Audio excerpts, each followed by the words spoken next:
ಮೂಡಲಕೆರೆನ ಸುದ್ದಿ ವಾಹಿನಿಗೆ ಸ್ವಾಗತ. ಇದು ನಿಮ್ಮ ವಿಶ್ವಾಸ ಸುದ್ದಿಯ ಪ್ರತೀಕ. ಮಹಿಳಾ ಸಶಕ್ತತೆ ಸಬಲೀಕರಣಕ್ಕೆ ಒತ್ತು MVN ರಾವ್.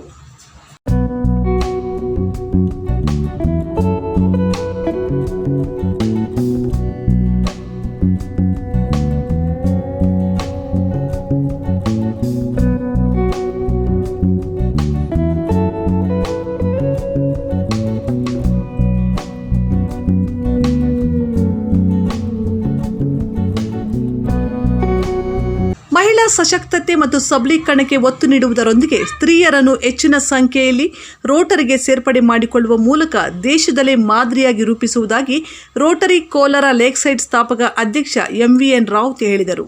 ಮುಳಬಾಗಿಲು ತಾಲೂಕಿನ ದೊಡ್ಡ ಹೊನ್ನಶೆಟ್ಟಿಹಳ್ಳಿಯ ಗ್ರಾಮ ವಿಕಾಸ ಸಂಸ್ಥೆಯಲ್ಲಿ ನಡೆದ ರೋಟರಿ ಕೋಲಾರ ಲೇಕ್ಸೈಡ್ ನೂತನ ಪದಾಧಿಕಾರಿಗಳ ಪದಗ್ರಹಣ ಸಮಾರಂಭದಲ್ಲಿ ಮಾತನಾಡಿ, ಮುಂದಿನ 1 ವರ್ಷದಲ್ಲಿ 1,000 ಕಾರ್ಯಕ್ರಮಗಳನ್ನು ಪೂರ್ಣಗೊಳಿಸುವ ಮೂಲಕ ರೋಟರಿ ಕೋಲಾರ ಲೇಕ್ಸೈಡ್ನಲ್ಲಿ ದಾಖಲೆ ನಿರ್ಮಾಣ ಮಾಡುವುದಾಗಿ ತಿಳಿಸಿದರು.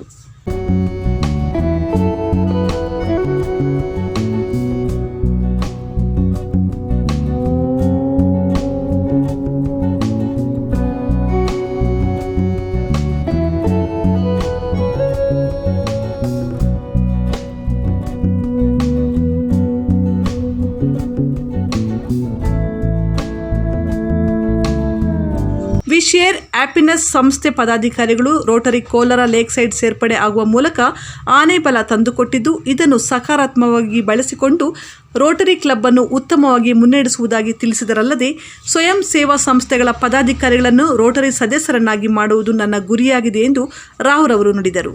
ರೋಟರಿ ಕೋಲಾರ ಲೇಕ್ಸೈಡ್ ನೂತನ ಅಧ್ಯಕ್ಷೆ MS ಗಿರ್ಜಾ ಮಾತನಾಡಿ, 25 ವರ್ಷದ ಗ್ರಾಮ ವಿಕಾಸ ಸಂಸ್ಥೆಯಲ್ಲಿನ ಅನುಭವವನ್ನು ಬಳಸಿಕೊಂಡು ರೋಟರಿ ಕೋಲಾರ ಲೇಕ್ಸೈಡನ್ನು ನಡೆಸುತ್ತೇನೆ. ಸಮಾಜಕ್ಕೆ ಶುದ್ಧ ಕುಡಿಯುವ ನೀರನ್ನು ಒದಗಿಸುವುದು, ಜಾಗತಿಕ ತಾಪಮಾನವನ್ನು ಕನಿಷ್ಠಗೊಳಿಸುವುದು, ಜನರಿಗೆ ಉತ್ತಮ ಆರೋಗ್ಯ ಸೇವೆ ಒದಗಿಸುವುದು ಮತ್ತು ರೋಟರಿಗೆ ಸದಸ್ಯರ ಸಂಖ್ಯೆ ಹೆಚ್ಚಿಸುವುದು ನನ್ನ ಮುಂದಿನ ಗುರಿಯಾಗಿದೆ ಎಂದು ಪ್ರತಿಕ್ರಿಯಿಸಿದರು.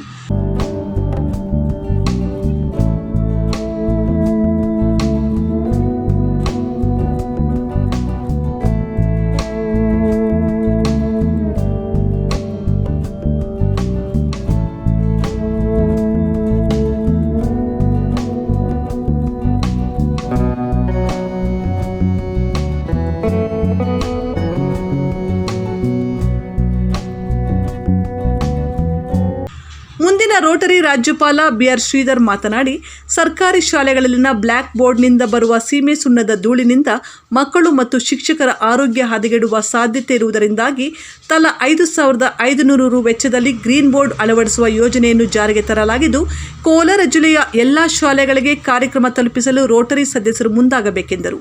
ಜಿಲ್ಲಾ ರೋಟರಿ ಕಾರ್ಯದರ್ಶಿ SV ಸುಧಾಕರ್ ಮಾತನಾಡಿ, ಶೀಘ್ರದಲ್ಲೇ ಜಿಲ್ಲೆಯಲ್ಲಿ 4-5 ರೋಟರಿ ಕ್ಲಬ್ಗಳು ತಲೆ ಎತ್ತುತ್ತಿದ್ದು, ಎಲ್ಲ ಕಡೆಯಿಂದಲೂ ಜನರಿಗೆ ಉತ್ತಮ ಸೇವೆ ಸಿಗಲಿದೆ ಎಂದು ತಿಳಿಸಿದರು. ರೋಟೇರಿಯನ್ ತಿರುಮುರುಗನ್, ಸರಿತಾ ಕುಮಾರಿ, ಅರಿವು ಶಿವಪ್ಪ, ನಿರ್ಗಮಿತ ಅಧ್ಯಕ್ಷ ರಾಮಕೃಷ್ಣೇಗೌಡ ಮಾತನಾಡಿದರು. ರೋಟೇರಿಯನ್ ರವಿ ಮತ್ತು ರಾಮಚಂದ್ರಪ್ಪ ಹಾಜರಿದ್ದರು. ವರದಿ ಬಜರಂಗಿ ಚಲಪತಿ, ಮೂಡಲಕೆರೆನ ಸುದ್ದಿ.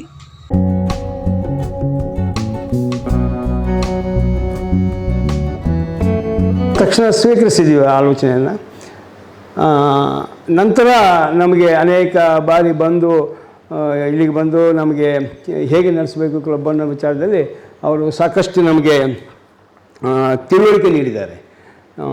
ಫೋನ್ ಮುಖಾಂತರ ಮಾತಾಡ್ತಾಯಿದ್ರು, ಪರ್ಸನಲಾಗಿ ಬಂದು ಮಾತಾಡ್ತಾಯಿದ್ರು. ನಂತರ ಒಂದು ಪ್ರಾಜೆಕ್ಟ್ ಕೂಡ ನಮಗೆ ಅವರು ಅಮೆರಿಕಲ್ಲಿ ಒಂದು ಕ್ಲಬ್ ಜೊತೆಯಲ್ಲಿ ಒಂದು ಪ್ರಾಜೆಕ್ಟ್ ಕೂಡ ತರಿಸ್ಕೊಟ್ರು.